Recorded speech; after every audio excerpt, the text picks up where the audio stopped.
Saudara yang dikasihi oleh Tuhan, hari ini kita akan membahas sebuah tema yang saya beri judul adalah iman dan perbuatan itu bagaikan satu keping mata uang logam.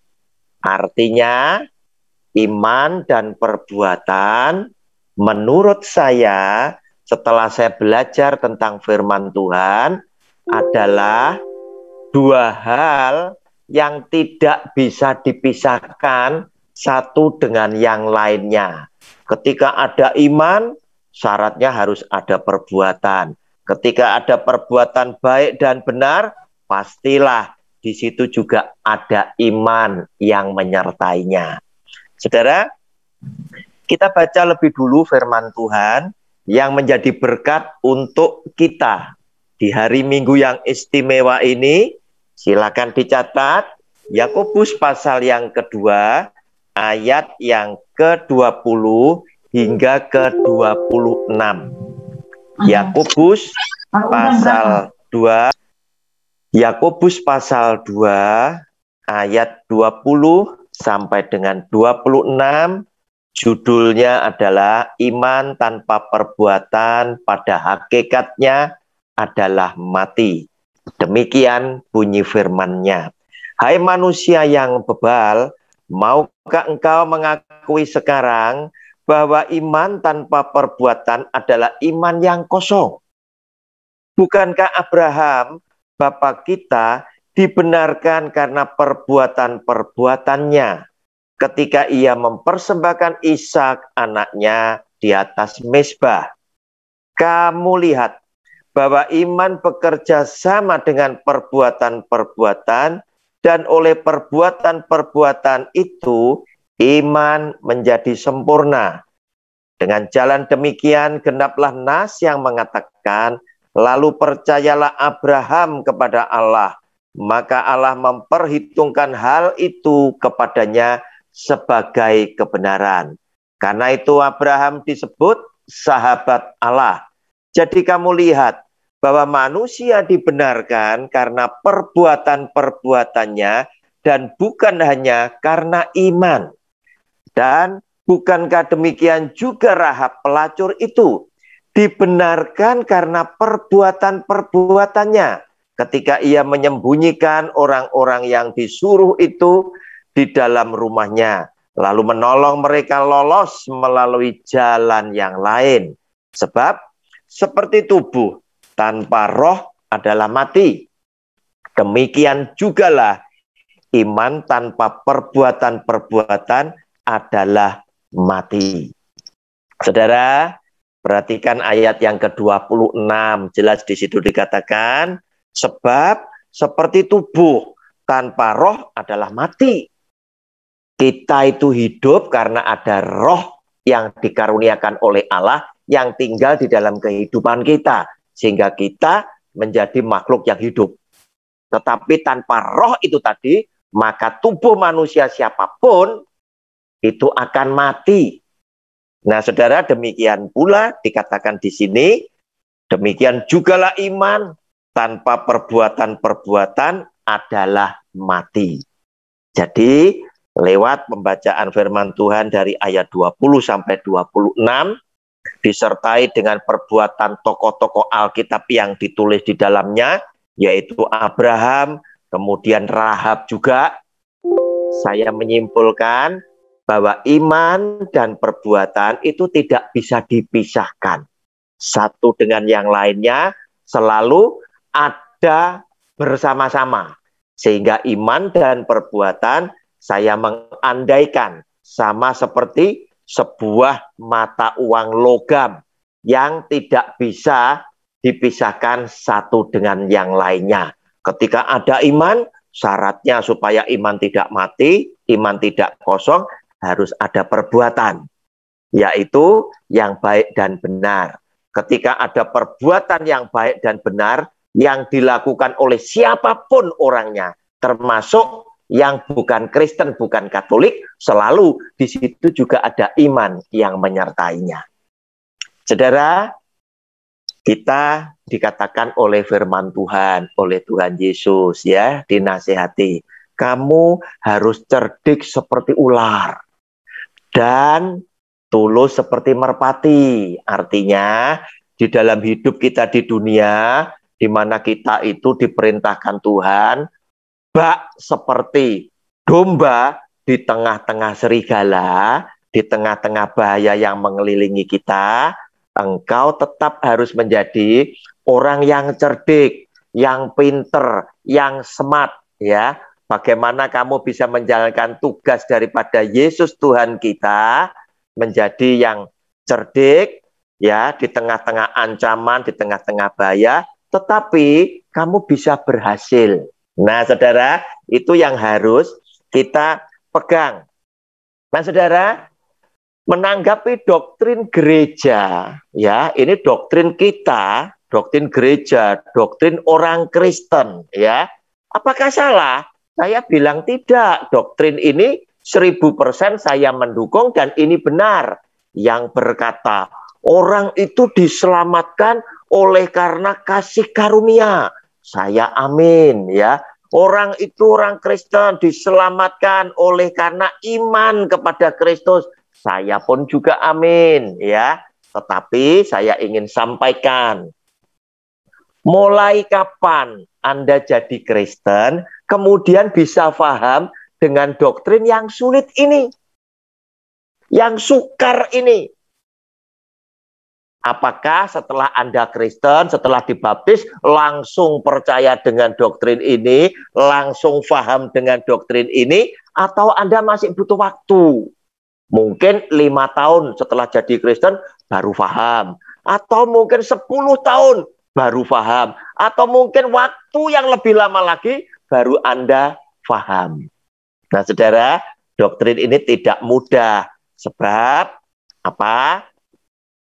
Rasul Paulus itu pun juga mengambil dari ayat yang keluar dari mulut Tuhan Yesus sendiri. Ya, saudara, ketika Tuhan Yesus berbicara di Yohanes pasal 3 ayat 16, ya.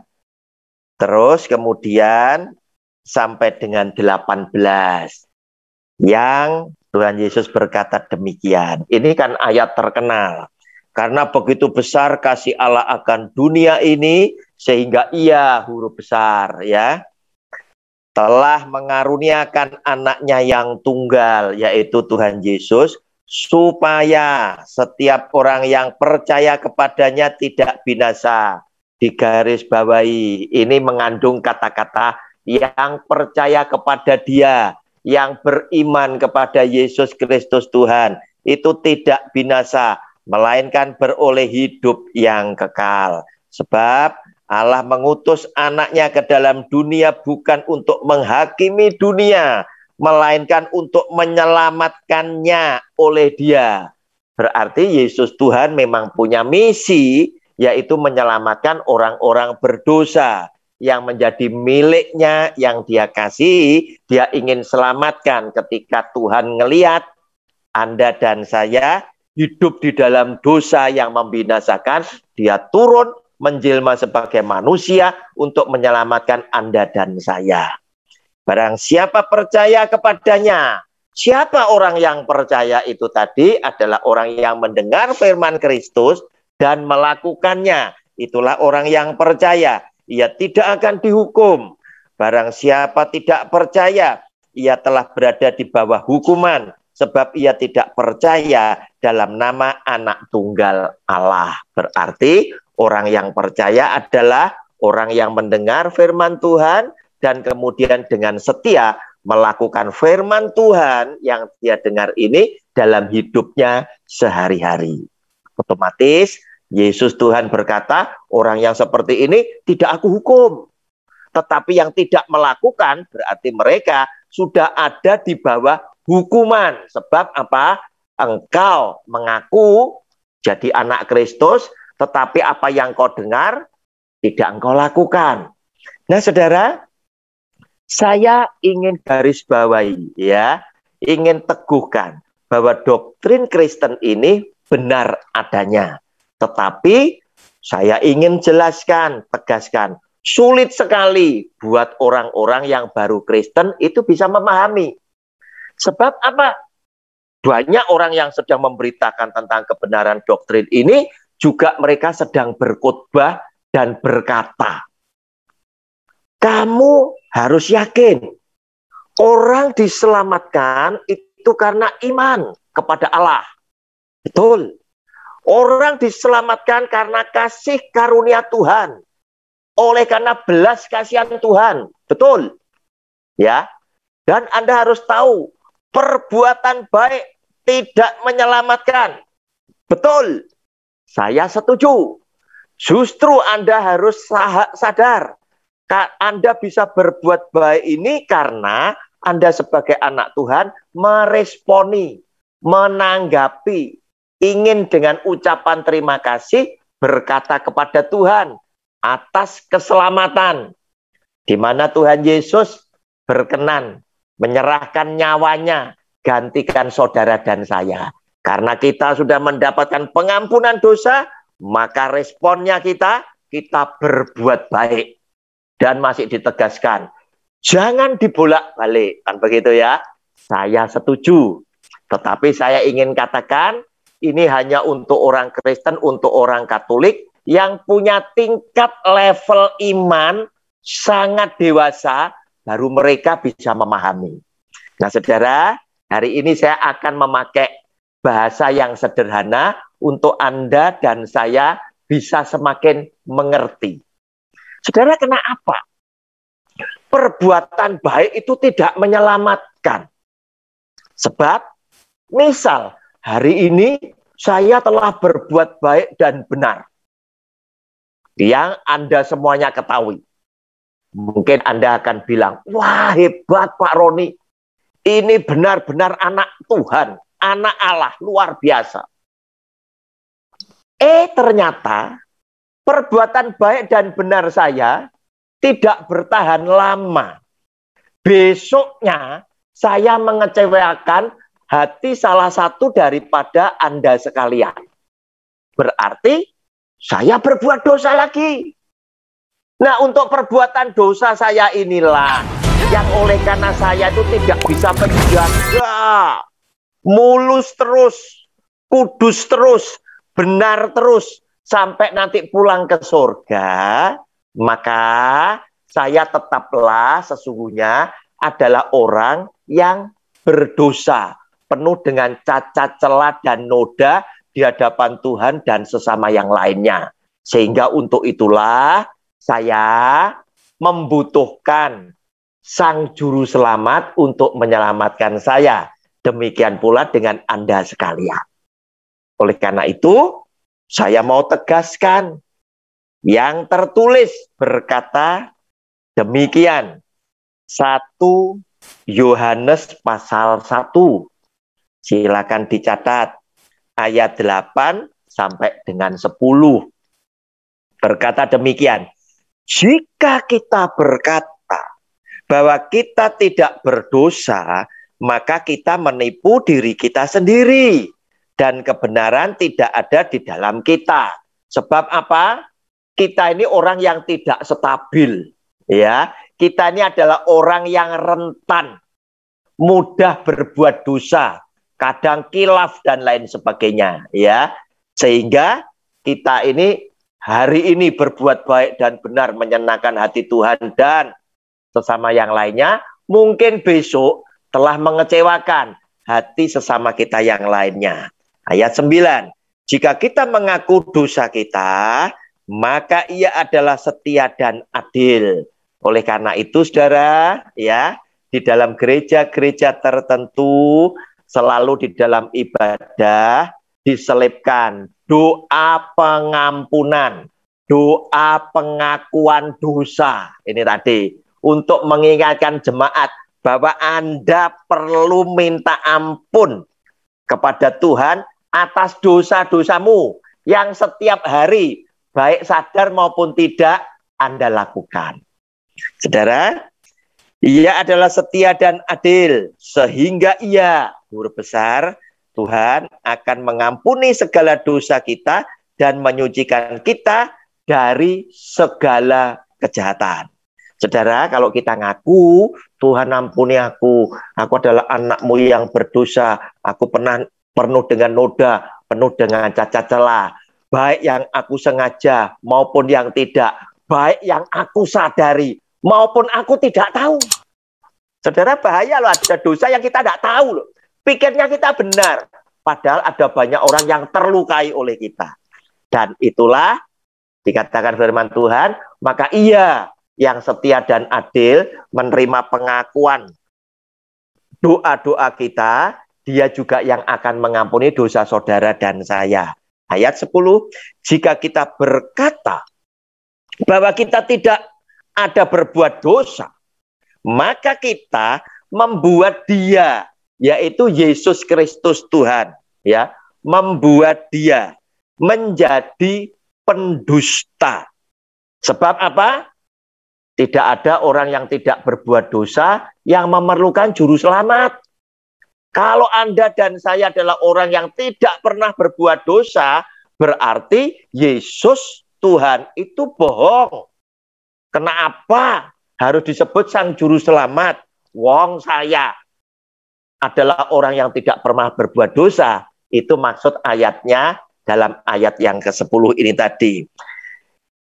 Maka kita membuat Dia menjadi pendusta dan firman-Nya tidak ada di dalam kita. Nah, saudara, berarti doktrin gereja, doktrin Kristen ini benar adanya. Tetapi yang saya ingin garis bawahi bahwa doktrin ini baru bisa difahami oleh orang-orang Kristen dengan tingkat iman tertentu. Mustahil Anda baru 5 tahun jadi Kristen bisa mengerti, mustahil. Karena apa? Untuk mengkaitkan dengan ayat-ayat firman Tuhan yang lain, Anda belum cukup pengetahuannya, ya, belum cukup. Bagaimana jika perbuatan baik dan benar itu dilakukan oleh orang di seberang sana yang tidak mengenal Yesus adalah juru selamat, adalah sang pencipta. Nah, padahal secara sempit orang berkesimpulan untuk orang bisa beriman kepada Yesus Kristus Tuhan, pintunya cuma satu. Harus jadi Kristen dulu. Padahal khotbahnya ngomong apa? Agama tidak menyelamatkan. Kan begitu, ya. Nah, saudara, lihat. Agama tidak menyelamatkan, tetapi orang, ya, untuk bisa beriman harus mengenal Kristus. Pintunya cuma satu, jadi Kristen dulu. Terus mulai belajar Alkitab, suka baca Alkitab, baru mengerti. Nah, saudara yang dikasih oleh Tuhan, oleh karena itu saya menyimpulkan, ya, yang bisa menyelamatkan cuma Yesus Kristus Tuhan. Tadi di dalam Yohanes pasal 3 ayat 16 dan 18 yang sudah kita pelajari bersama-sama. Kemudian yang bisa menyelamatkan adalah hakim satu-satunya ketika Yesus Kristus Tuhan berkata. Nah, saudara, mari saya tuntun sekali. Yohanes pasal 14 ayatnya yang ke-6. Ini juga ayat-ayat yang terkenal sekali.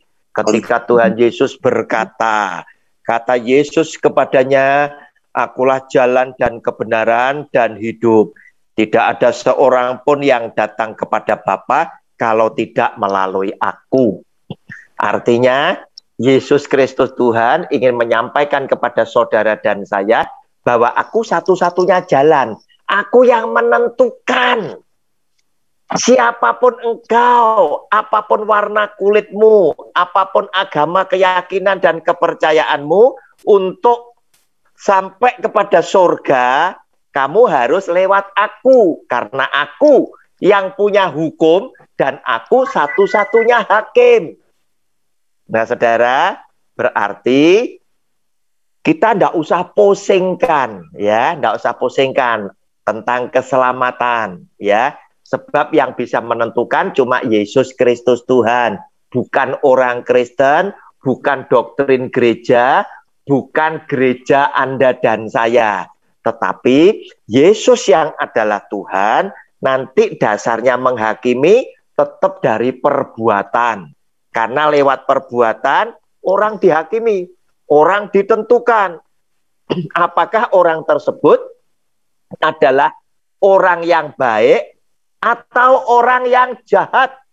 Apakah dia orang yang benar atau orang berdosa melalui perbuatannya? Karena dia berkata, jika Anda ingin tahu seperti apa pohonnya, kamu harus lihat seperti apa buah yang dihasilkannya. Nah, itu sama, mengacu kepada perbuatan. Saudara, oleh karena itu, perbuatan orang per orang itu dihargai, diperhitungkan oleh Tuhan sebagai sesuatu hal yang penting. Nah, saudara, oleh karena itu, silakan Anda sekarang buka di dalam Roma pasal yang kedua. Saya bacakan dulu ayat 6 sampai dengan ayat 8, boleh dicatat ya.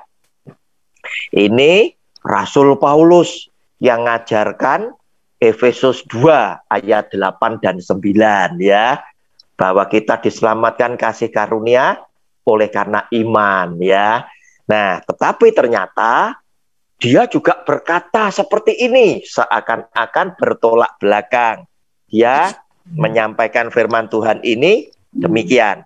Ianya huruf besar, ia akan membalas setiap orang menurut perbuatannya. Tolong digarisbawahi. Sebab itu tergantung dengan sang hakim satu-satunya, sang juru selamat satu-satunya, sang pencipta alam semesta satu-satunya, yang namanya Yesus Kristus Tuhan.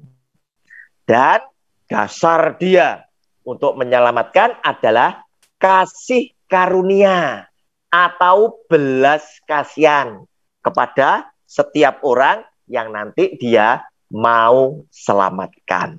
Saudara, lihat sekarang ayat 14 sampai dengan 16 pada Roma pasal yang kedua tadi ya. Apabila, ini judul bacaannya adalah hukuman Allah atas semua orang. Nah, atas semua orang. Coba judul bacaannya di Alkitab digarisbawahi juga. Hukuman Allah atas semua orang. Bukan cuma Kristen saja, bukan cuma Katolik, bukan. Semua orang, karena semua orang juga adalah umat ciptaan Yesus Kristus Tuhan.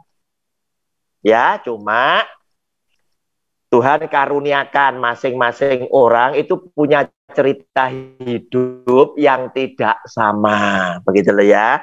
Anda dan saya adalah orang yang beruntung karena kita dipilih bisa menjadi umat Kristus. Ya, tetapi bukan berarti Tuhan yang sama tidak mengasihi umat ciptaan yang lain loh. Bukan loh. Saudara, ayat 14.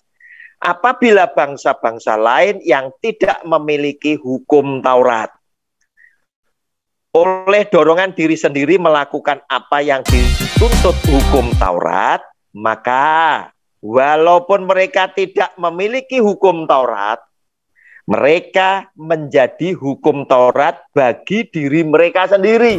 Pernahkah Anda berpikir? Bukankah ada banyak orang yang melakukan perbuatan baik dan benar yang membuat kita kagum? Loh, yang dilakukan mereka itu ada di dalam Injil, ada di dalam hukum Taurat, karena mereka melakukan perbuatan moral yang membuat kita kagum. Kenapa? Karena kita ngakui, Tuhan, perbuatan yang seperti mereka lakukan, aku tidak mampu melakukannya. Nah, saudara, ternyata di situ dihakimi oleh hati nurani mereka. Mereka telah menjadikan dirinya menjadi hukum Taurat bagi diri mereka sendiri. Silakan digarisbawahi. Bukankah setiap firman Tuhan punya wibawa yang sama? Katanya kan begitu. Setiap firman Tuhan punya kesetaraan. Baik yang keluar dari mulut Rasul maupun keluar dari mulut Tuhan Yesus sendiri. Kan begitu. Saya setuju, tetapi soal hidup mati, neraka dan surga, buat saya secara pribadi Anda tidak harus ngikuti saya. Saya lebih mantap jika saya merenungkan firman yang keluar dari mulut Kristus Yesus Tuhan kita. Saudara, ayat 15. Sebab dengan itu mereka menunjukkan bahwa isi hukum Taurat ada tertulis. Nah, ada tertulis di dalam hati mereka, dan suara hati mereka turut bersaksi, dan pikiran mereka saling menuduh atau saling membela. Hal itu akan nampak pada hari bila mana Allah sesuai dengan Injil yang kuberitakan akan menghakimi segala sesuatu yang tersembunyi dalam hati manusia oleh Kristus Yesus. Digarisbawahi oleh Kristus Yesus. Berarti Tuhan Yesus menghakimi juga lewat yang tertulis, ya, buku-buku, ya, hukum Taurat, ya, terus kemudian Injil-Injilnya. Tetapi bagi bangsa yang lain yang tidak punya hukum Taurat, yang tidak mengenal, maksudnya akan dihakimi sesuai dengan hati nurani mereka. Karena dengan mereka melakukan perbuatan baik dan benar itu, tanpa sadar mereka telah menjadikan dirinya itu menjadi hukum Taurat atas kehidupan mereka. Karena yang dilakukan menjadi yang tertulis di dalam hatinya, menjadi hukum untuk mereka. Nah, saudara, terakhir, sekarang kembali kepada kecerdasan Anda masing-masing. Ya, ketika Anda memberitakan firman Tuhan, ingin melaksanakan amanat agung, bagaimana cara Anda memberitakan firman Tuhan, bagaimana cara Anda memperkenalkan Kristus, ya, kepada mereka yang belum pernah mendengar nama Yesus Kristus Tuhan, atau yang belum beriman kepada Dia. Jika Anda melakukan hal-hal yang salah, saya yakin itu akan berpengaruh terhadap jiwa-jiwa yang akan Anda tuai. Jumlahnya pasti akan tidak banyak. Tetapi jika Anda mengikuti teladan firman Tuhan, semua ayat yang tertulis, Anda renungkan baik-baik, dan kemudian Anda bisa memformulasikan dengan kata-kata yang demikian bijaksana. Sehingga mereka yang hari itu baru mendengar tentang hukum-hukum Kristus, mereka akan respect kepada Yesus Tuhan saudara dan saya, dan ini akan mempengaruhi jumlah tuaian yang besar. Anda pasti akan menuai tuaian yang besar, yaitu jiwa-jiwa yang akan datang kepada Kristus dan diselamatkan oleh Dia. Tuhan Yesus memberkati. Amin. Bapak Ibu, mari kita datang kembali kepada Tuhan di dalam doa. Bapa, terima kasih di akhir ibadah yang penuh dengan berkat-Mu. Kembali kami bersyukur kepada Engkau oleh karena segala berkat, kasih sayang, dan rahmat Tuhan yang melingkupi hidup setiap kami sebagai anak-anak Tuhan. Kami boleh selalu ada di dalam gandengan tangan kanan-Mu untuk menjadi anak-anak Tuhan yang boleh menjalani hidup sesuai dengan kebenaran akan firman-Mu. Kami bersyukur Tuhan, Engkau sudah mendengar semua doa-doa syafaat kami yang kami naikkan dan keluar dari hati kami yang paling dalam. Kami yakin Engkau yang sudah mendengar setiap doa kami adalah Bapa yang sudah mengasihi kami, dan pasti semua yang Kau dengar itu pula Tuhan yang sudah Engkau kabulkan. Oleh karena itu Tuhan, kami hanya ingin naikkan semua doa kami di dalam nama Yesus Kristus Tuhan, Bapa yang sudah mengajar kami berdoa. Bapa kami yang di surga, dikuduskanlah nama-Mu, datanglah kerajaan-Mu, jadilah kehendak-Mu di bumi seperti di surga. Berikanlah kami pada hari ini makanan kami yang secukupnya, dan ampunilah kami akan kesalahan kami, seperti kami juga mengampuni orang yang bersalah kepada kami. Dan janganlah membawa kami ke dalam pencobaan, tetapi lepaskanlah kami daripada yang jahat, karena Engkaulah yang empunya kerajaan dan kuasa dan kemuliaan sampai selama-lamanya. Amin. Saudara yang dikasihi oleh Tuhan, angkat kedua tanganmu dan sekarang terimalah berkat-berkat Tuhan. Kasih karunia yang berasal daripada Allah Bapa, damai sejahtera dan sukacitanya yang limpah dari anaknya yang tunggal Yesus Kristus Tuhan, serta di dalam persekutuannya dengan Allah Roh Kudus, kiranya turun, menyertai dan melingkupi hidup setiap keluarga besar kita masing-masing, mulai hari ini, esok, sampai selama-lamanya. Setiap kita yang sudah diberkati Tuhan, sama-sama katakan, amin.